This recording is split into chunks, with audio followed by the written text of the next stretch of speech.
We hooked up, Jill?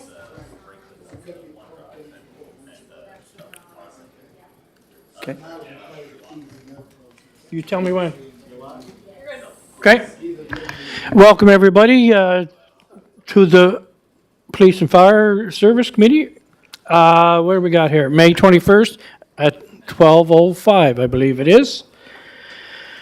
We're going to call the meeting to order. Approval of the agenda. Moved by your worship. Second by Councillor Beck. Thank you. Any of the conflicts of interest?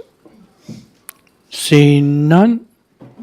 Approval of the previous minutes, April 30th, 2024. Moved by Mayor Brown, second by Councillor Beck.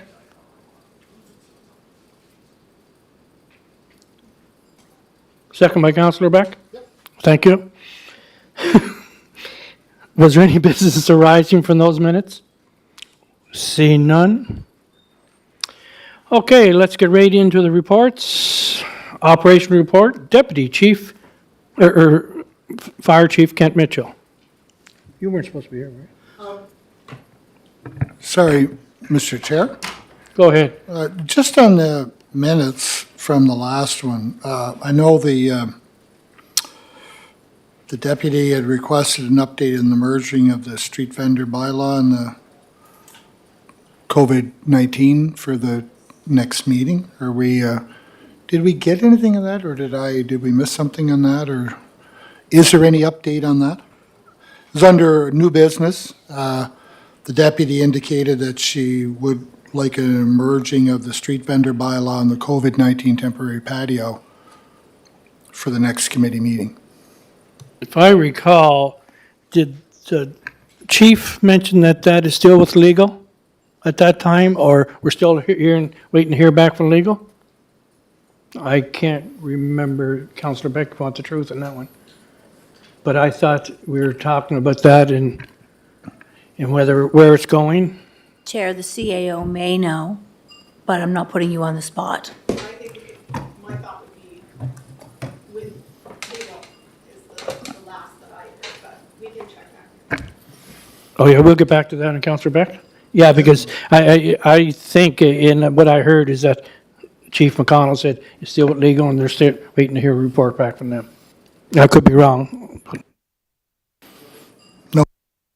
Yeah, so noted in the minutes. So noted in the minutes. And we will check when we have our chief back. Okay. Reports. Deputy Fire Chief Kent Mitchell, please. Your Worship, Chair. This report's inclusive March 1st to April 30th, 2024. In that time period, we had 5 general inspections, 13 inspections with hazard compliance orders issued, 10 plan reviews, 6 fire investigations, 9 education sessions. Emergency responses totaled 115, with District 1 having 66, plus Engine 1, 23, and District 2 with 58. And fire inspector call-outs were 8. Training occurring in this period included Level 1, Level 2 firefighting training continued, with our recruits and new firefighters taking practical training. There's also incident safety officer courses, advanced CPR, and solar panel safety awareness courses. We have a number of firefighters registered to attend the annual Fire Department Information Conference being held June 7th and 8th at Acadia University. Our second group of firefighters taking Blue Card Incident Command will soon begin. As well, we recently completed 2 firefighters taking the Blue Card Instructor Training. Please join me in recognizing this past May 4th as International Firefighters Day. This is an opportunity to thank all firefighters for their commitment to the residents and visitors to our city. Thanks to all participants for Change Your Clock, Change Your Battery, which occurred on March 9th. A big thank you to all firefighters for this year's MD Boot Drive. It was a very successful year. Fire prevention was engaged with 30 community care residents discussing proper disposal of smoking material and fire safety training. 8 community care workers receiving fire safety training, 90 Holland College students of English as a second language receiving fire safety training, and 40 seniors received fire safe evacuation in place of assembly training. We are happy to report that representatives from the Fire Underwriters Survey were here the week of April 8th and look forward to their report coming shortly in the coming months. We'd like to thank members of the department for the preparations for this visit, as well as other city departments that were involved in this process. We would like to announce Judy Goulden's retirement. Her last day was May 17th, this past Friday. Judy's career in municipal public service began with the town of St. Eleanor's. Judy then proceeded to work with the community of West Royalty, then with amalgamation in 1995 with the city of Charlottetown. Judy has been a steady, dedicated, and reliable member of the fire department team for the past 29 years. We say thank you to Judy and wish her and Ken all the best. Finally, we'd like to offer our condolences to Councillor Beck and family on the passing of his brother, Angus Beck. Thank you. Thank you very much for that, Deputy Chief. And the mayor and I were both at the reception for Judy. It was very well done by your department, and she had a lot of years in, and she did a great job, and there's nothing but praise for her from this committee and from all the residents of Charlottetown. So we would like to thank you for that, too. Any other questions? Councillor Beck. Yep.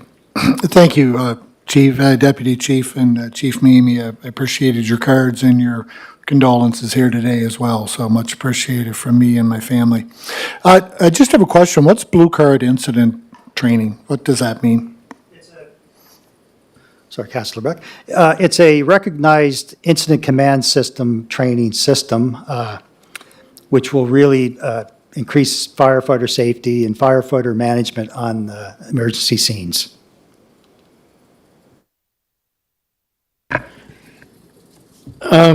Yes, and I just have one comment. When the firefighters that are signed up for the awareness over in Acadia University, does that include part-time too?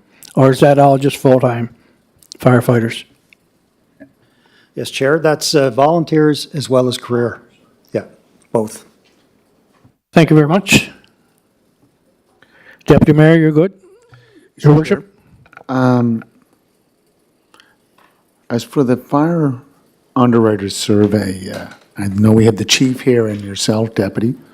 So the report is due in June. Is there a draft already completed? I can take, I can't, if you wish, Your Worship and Chair. There has not been a draft shared yet from the underwriters team. I'll be following up with them this week to see where we're at with that first draft. So this fire underwriter survey deals with infrastructure and operations, correct? Correct, Your Worship. The task assigned to the Opta team was the location and optimization in regards to the number of stations for the city, and incorporating those tasks or that end goal. They look at all of the infrastructure in the city, our required fire flows for all the different areas of the city, our fire distribution system, our planning department in regards to all of the PIDs and locations, so we get all the GIS information as well. So that's all encompassed, but they have, at the end of the day, once we get the report, it'll also be prioritized towards the optimization and location of stations. So, Chief, Deputy Chief, we do have the results from our collective bargaining agreement. We're going with 24 hours. Is there a plan, timeline for that to kick in with, your deputy, I guess, or supervisors and your full-time staff working that? Is that going to run concurrent or? Yeah, that's the goal, Your Worship, is internally, we're working on all of those, as you mentioned, supervisory positions. The collective agreement is not yet, we don't have a signed and ratified agreement. That's still between the two legal representatives from both sides. I believe it's in the hands of the union now, but we don't have a finalized collective agreement this part.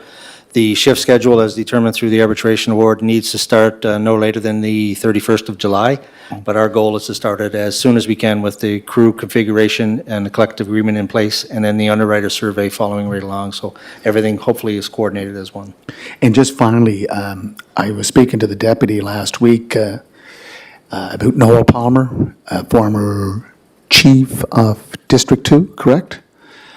He is under care right now, and he very much appreciated the show of force and presence of the firefighters of both District 1 and District 2 with all the equipment showing up. And I said, who's going to pay for that bill? And he said, it's going back to the chief and the fire chief, but very much appreciated. I think his family were not there, but all the residents of the care facility where he's at was much appreciative. Thank you. Thank you, Your Worship, and that was organized by Deputy Chief Mitchell as I was out of town, but the bill, I'm sure he'll handle the bill as he's prepared. Thank you for that report, Deputy Chief. And I guess that's it for that, for fire, I believe. Let's move on to police. Deputy Chief Sean Coombs is in the house. Would you like to take that, please? Thank you, Chair and Worship. First thing I'd like to discuss is a project called Accident Reporting Center Agreement. It's with a company out of Ontario. It's been in the works and been studied for about a year now. It's been on our plate. And before we go into the report portion of it, we have brought in Sergeant Melissa Craswell, who's been doing some work on this project as well. And with your permission, she could give you some background history on where it started and where we're at with it, and then we could go back to the report after that. Thank you. And I apologize there, Sergeant Craswell, for not sort of recognizing you with the first here, but thank you. Would you like her to, any questions, or do you want her to sort of present a little episode, folks? Do you have any questions for her? Seems like no. Just on our report. Yes. So, Sergeant, I know in Quebec, Montreal, Quebec City, when there's a vehicle accident, I don't know what the incident reporting is for Quebec Police Services, but I think it's a matter of, it's a serious accident, there's police and there's emergency services, but where it's minor accidents, it's, I think, dealt with by the two that are in the accident. Is that what we're going towards? Is that what this is? Could I just get clarification? Maybe you can sit at the other mic there, Sergeant, please.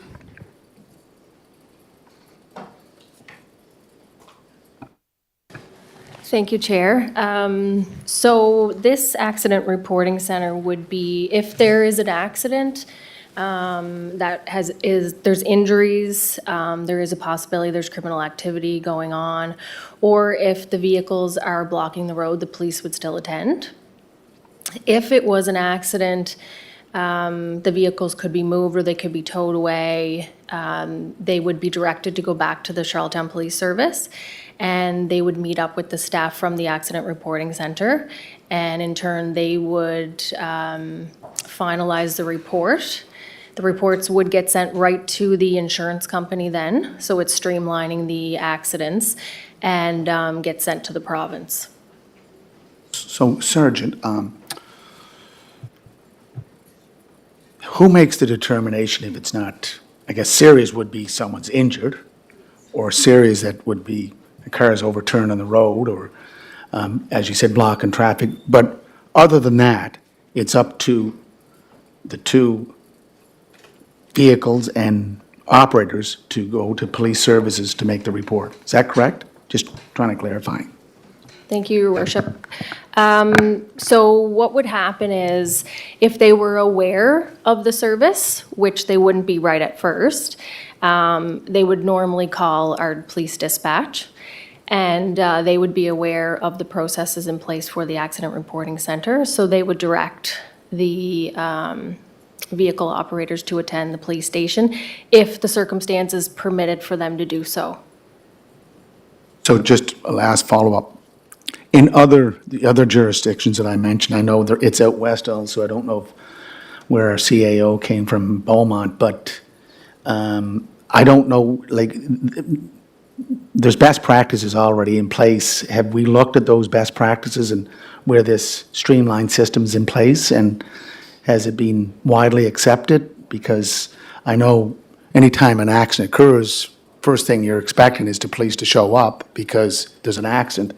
Right. So where you have this now streamlining system in place in other jurisdictions, publicly, it's been working well. I know in terms of policing it would be because it mitigates forces or personnel going to the accident scene if it's not a quote-unquote serious accident. Right.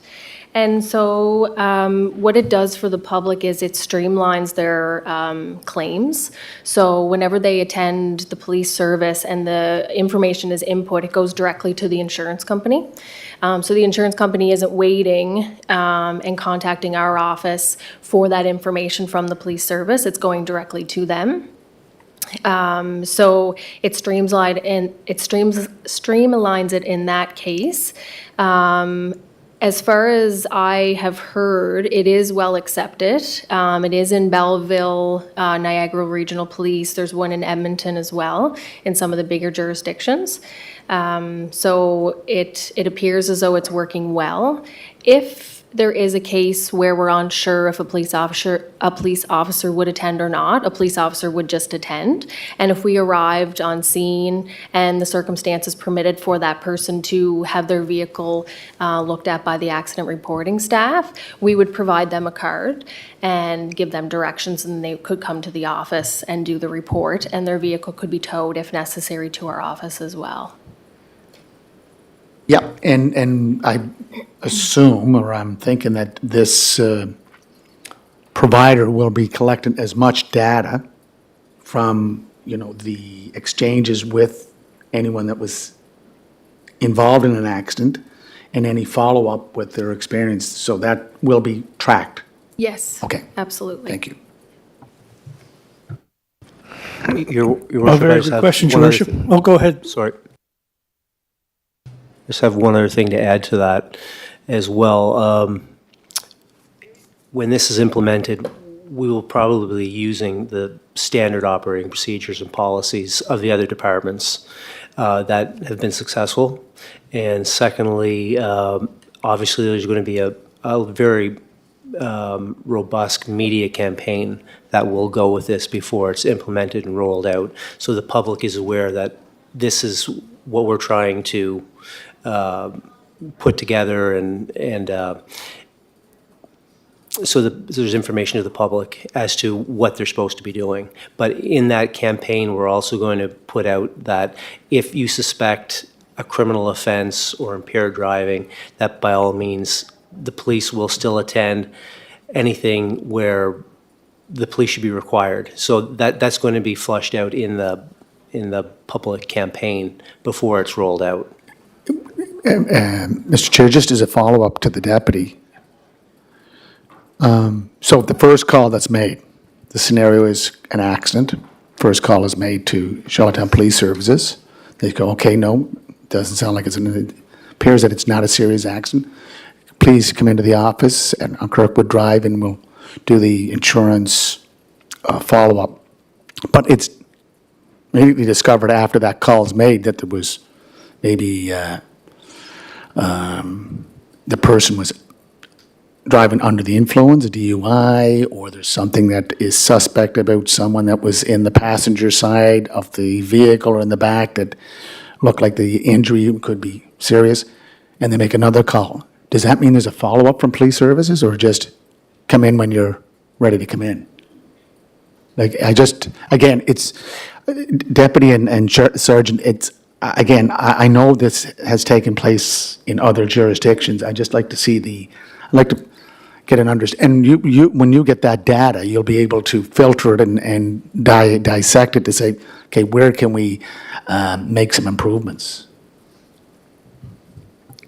to answer your question, what's going to be put out to the public is that anything that seems suspicious or that they feel requires a police response, the police are still going to go to it. So what's happening now is there's hundreds and hundreds of car accidents a month, and most of them, the police show up to, and there's a lot of man-hours put into it, and there's no criminal activity. Everyone has their proper paperwork. For the most part, everyone's agreeing with what happened. It's going to mitigate the police presence for that and give us more time to investigate the impaired driving, or we will go to it if there's anything that's of issue. They get there and one driver's not providing insurance or paperwork to the other. At all times, they can always make a call to the police if things don't seem to be going appropriately. So the police will always be there if there's an issue. It's just to lessen the load on the officers working for your run-of-the-mill accident. That's mainly just an exchange of information. Yep. Thank you. Chair? Go ahead, Deputy Mayor. I'm just curious. So it sounds to me like we're putting the onus back on the drivers to decide whether or not it's serious or not. And, you know, we've always heard of situations where people get a fender bender, if you will, end up with, permanent back injury or things like that. So who's making those decisions? Is that all going to be flushed out when they roll into the office at Kirkwood? And do they just leave their car where it is and do they walk up? I'm just curious how this all will come to. I'm picturing the first-time driver. I know the experience and the feeling of your very first time to have an accident. It's scary. And then you're just going to be left to discuss it with somebody and really not know. How do you kind of plan to mitigate the risks or the questions that people would have around that, if it makes any sense at all? Thank you. The process will be the same as it is now. If people are in any type of accident, they contact our police service. And then with our dispatchers talking to the person over the phone, asking some more questions about, is there injuries? Do you believe that it's over $2,000? They would go into those questions, and then they would direct them on what to do. If there's any question at all, the police would still attend. So that's not an issue. It's just if it was, like you were saying, a fender bender, nobody's injured, they would just be directed to come to the police service to fill out the report. So what it's doing is it's lessening the calls that the police would go to for minor accidents. However, if there is a more serious accident, like we say with injuries, if the vehicles are blocking the roadway, which a number of times they can be, our police officers would attend there because it is a traffic issue. So we don't leave it to the drivers to decide what to do. They'll still do the same thing as they do now, and they'll talk it through with our dispatchers, and then they'll come to a resolution on how to proceed from there. Just to follow up, Chair. Yes, go ahead. I suspect when this unfolds, there'll be a lot of growing pains, I would think. So basically, the moral of the story, this is for information that we're looking at. And if I leave here and I get into a fender bender, my first response is to still phone dispatch, correct?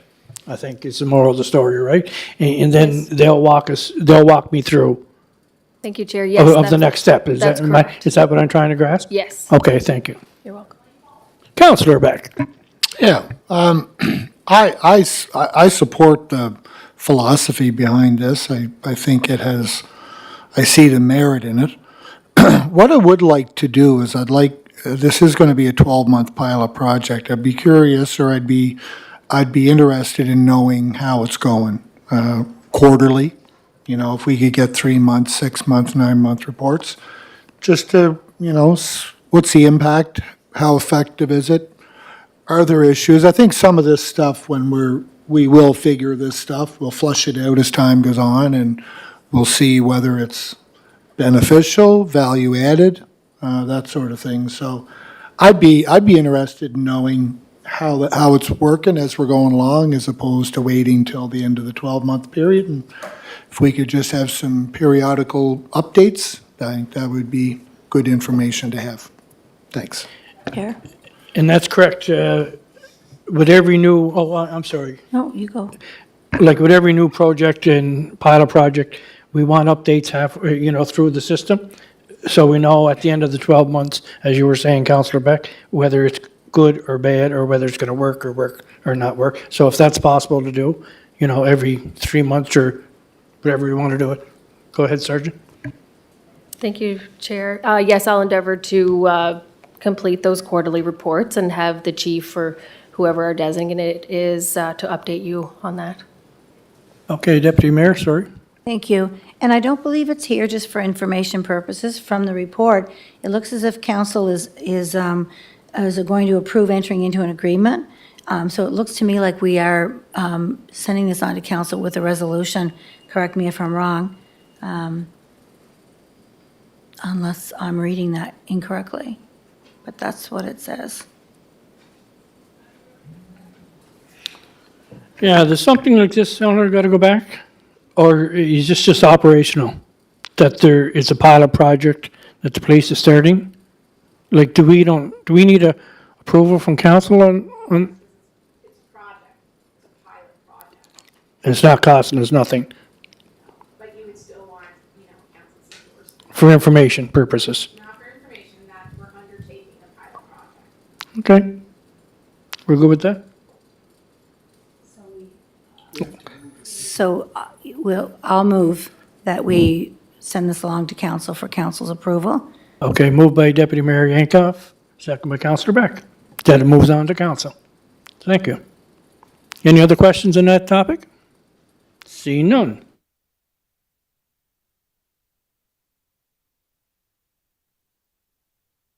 Three to zero. Pardon me? Unanimous, your worship, yes. You're quite the boy with the words. Okay, the next one, unsightly property, or inhabited properties, is that you, Deputy Chief? Or is that fire? Thank you, Chair. It's in under police, although if there's any questions I can't answer, I'm sure fire will be able to help me out with it. Yes, I do have a couple of questions, Mr. Chair, or you want to go first?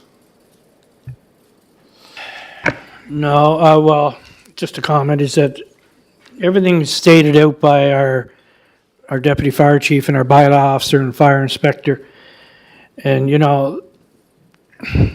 we beat this to death all the time. And the only thing I want to keep reinforcing that it has been for 10 years is we got to get it out of our hands and let these folks do their job.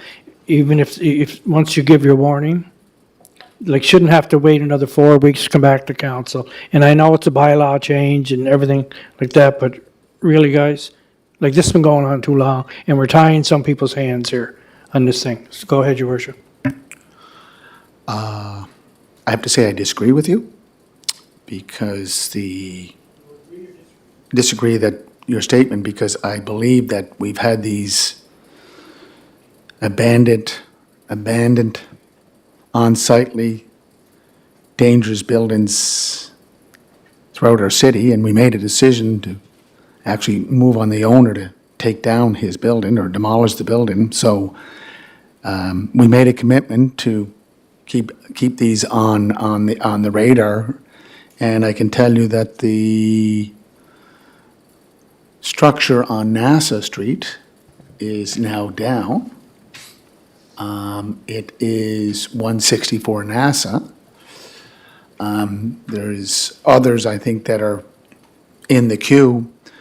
And I think we owe it to council, because that decision that we made last year to make the owner demolish the building set the precedent. So, yeah, I think this is part of the job here, and kudos to police services, fire services to stay on top of it, because,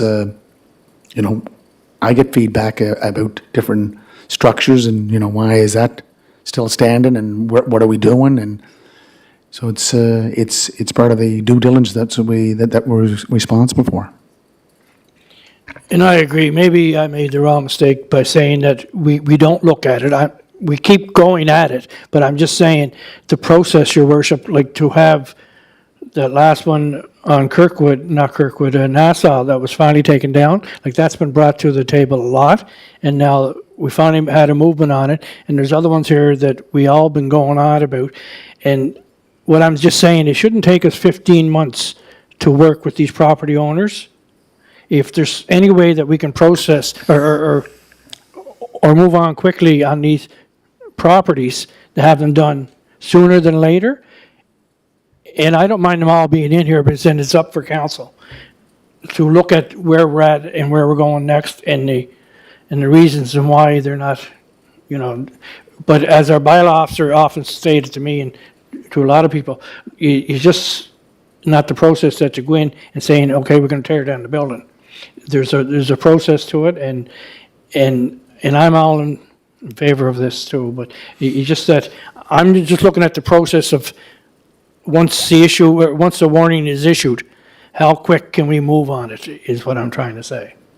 You know, because we can talk about 15 months or 12 months since the warning was passed on, or we can move something here for our next council meeting, but then it's not going to be approved for another 4 more weeks. And, you know, even with grass cutting, so then you have your rodents and you have everything out there. So that's the only thing I've been preaching on. Councillor Beck. Yeah, I would, I'd support what his worship is saying there. I think it's important. I think what we have seen is we have seen movement on some of these properties because we have been following up on them and keeping them at the forefront. And I think that's important to do. You know, we've had the discussions at this level for sure in terms of trying to expedite that process, tighten up the timelines. That we still have a bylaw that we have rules and regulations that are in place that we have to work within. And I know that the deputies and the chief have been working within the guidelines that are there. And if we want to change those guidelines, we have to make those changes ourselves and change it from 18 months to 12 months or 9 months or whatever it might be.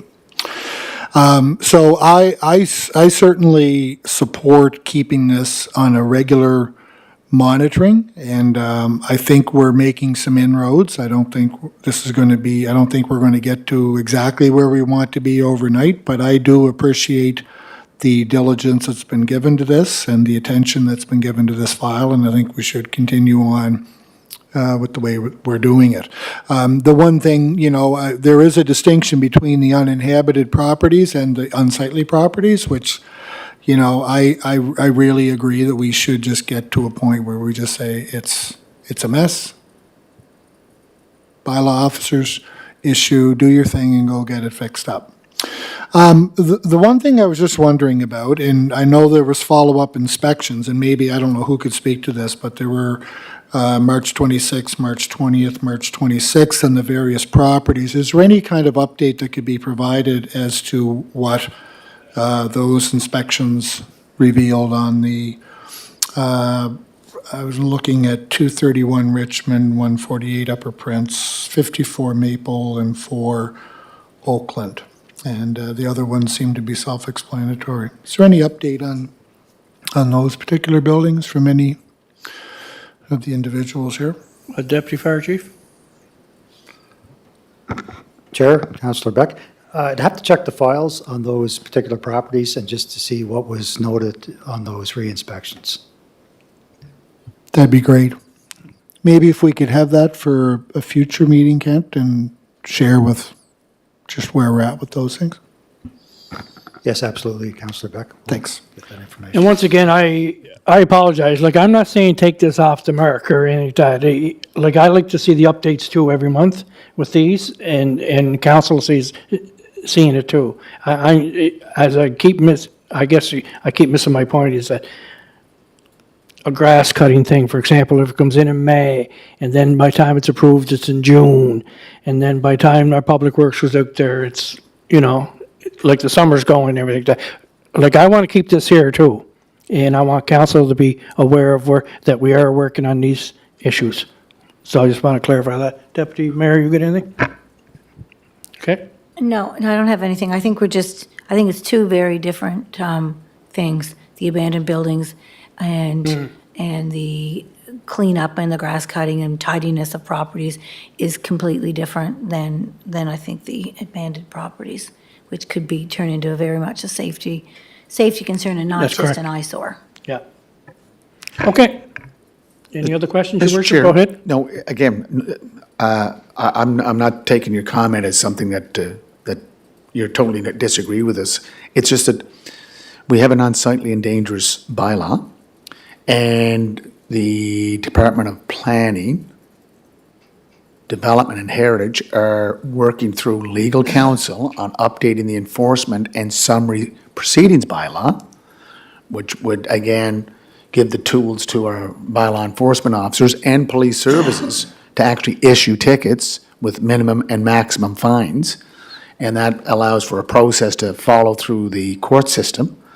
Right now, I think, Mr. Chair, if we want to take someone to court or if we want to challenge a homeowner for unsightly, dangerous premises, that we have to go through the court system, and we become the defendant, and they're the plaintiff. So I think there's a couple of tools that are being worked on, and I think this is an important tool. And I can tell you that, I don't know if you've been down to 203 Houston Street, but the owner has made significant efforts to update the structure, new windows, which is on the corner of Houston and Walton Drive.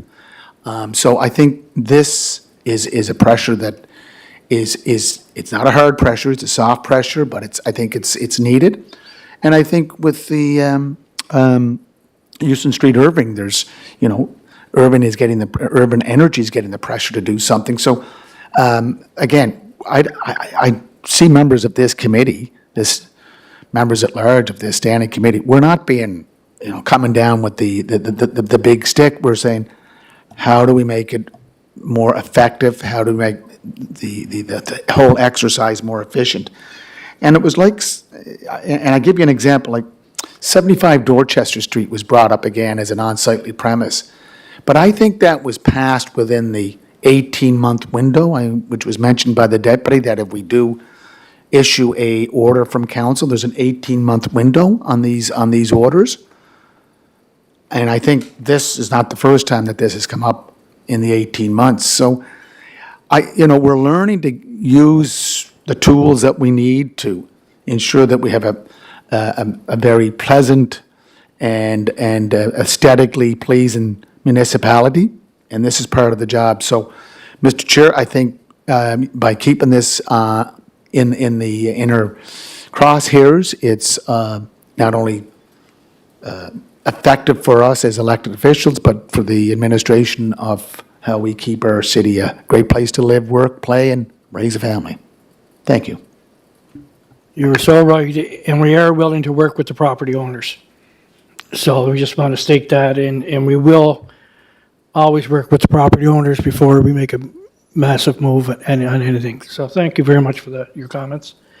Anything else we can see? I don't see anything else. Deputy Mayor, you and I had a discussion. Did you want to bring something up, maybe? Yeah, it was brought up at our last council meeting that council is looking for an update on the agreement between the province and police services in terms of the police officers that have been funded. And everyone was just looking for an update where they are. I know Deputy Chief Coombs had said that at this point, they have not been sent to HR yet. So maybe we could just put it as a notice for the next agenda, that we could get a little bit of an update. So we could report back to council on that. Excellent. So we're going to put that for our next meeting, an update on hiring, our new hires, and where we're at with the province with their hirings and everything, if you don't mind. Yes, Chair. Yeah, but I believe I wasn't at council either, but that was brought up by one of the fellow councilors, so we're we're willing to look into it. Thank you. Okay. Oh, sorry, Councillor Beck. Are we under new business? No, not yet. I just wanted to follow up the 6 police officers. Go ahead. We know, as the deputy has stated at that public meeting of council, the funding is in place. HR and police services are trying to work with the two bodies, and the competition, and the chief can verify that, the competition out there for police officers is very high. Just talk to the RCMP. They cannot get officers because just everything that is happening, taking place in police services. So I think the deputy chief made it very clear that positions are, now, I don't know if we need a contract that we have to put on every counselor's desk to say, this is the contract. I trust police services when they say, the money is there, there's a contract, it's just trying to get those police officers. Is that correct for me to say there, Deputy Chief, or is that something that you can enlighten us on, enlighten or provide more information? Your Worship, you're definitely right from a larger perspective that's what is going on, and we are in the process of a recruitment and retention strategy to retain and attract officers for all of our positions in all of our competitions. However, with that said, the actual hiring of this latest block of officers, the 6 from that funding, has not gone through the competition process yet and the advertisement stage, but should be very shortly.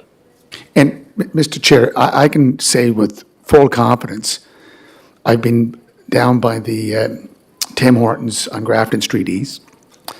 The police presence in that area on Beach Street, Kensington Road, is strong, and the residents are feeling it.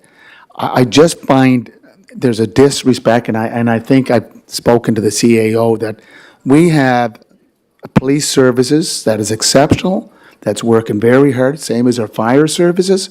So when the deputy chief says at a public meeting, we have a contract in place, but we're having difficulty hiring because there's so much competition, I think that should be the end of it.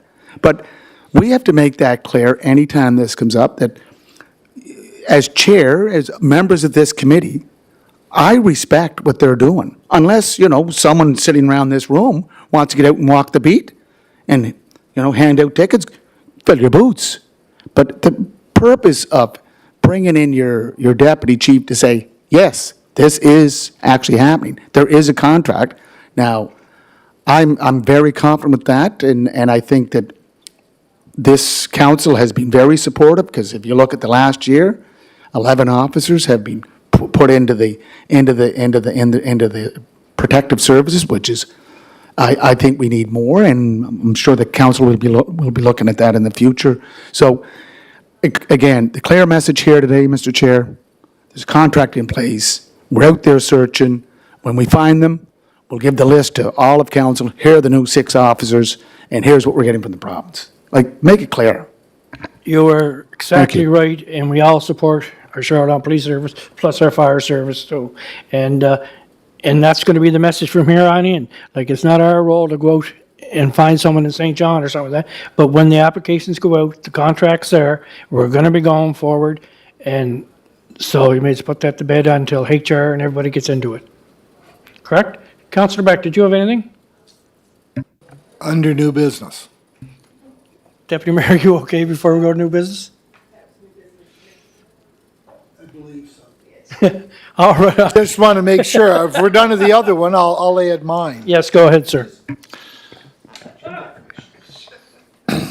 I just want to, I've had some discussions with the chief and with Sergeant Craswell and Deputy Chief Coombs about distracted driving. I've been receiving some complaints about distracted driving, and certainly in various parts of the city. And so just, I know that the chief and the deputy and Sergeant Craswell are going to be looking into some, it's not quite as cut and dry when you start scratching beneath the surface a little bit, and there are some things that have to be further explored. So just wanted to put it on that we, and had the discussion with the deputy chief there, that we would have an update on that at some future meeting, maybe the next one, maybe the one after, but sometime in the future, just to a little bit further exploration of that whole distracted driving issue and what's been transpiring and what are some of the steps that the Charlottetown Police Service has taken to address